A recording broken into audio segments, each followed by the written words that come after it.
পিছনে যেতে হবে।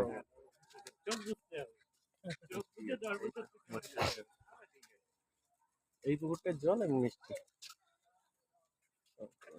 কি ছবি তুলছো?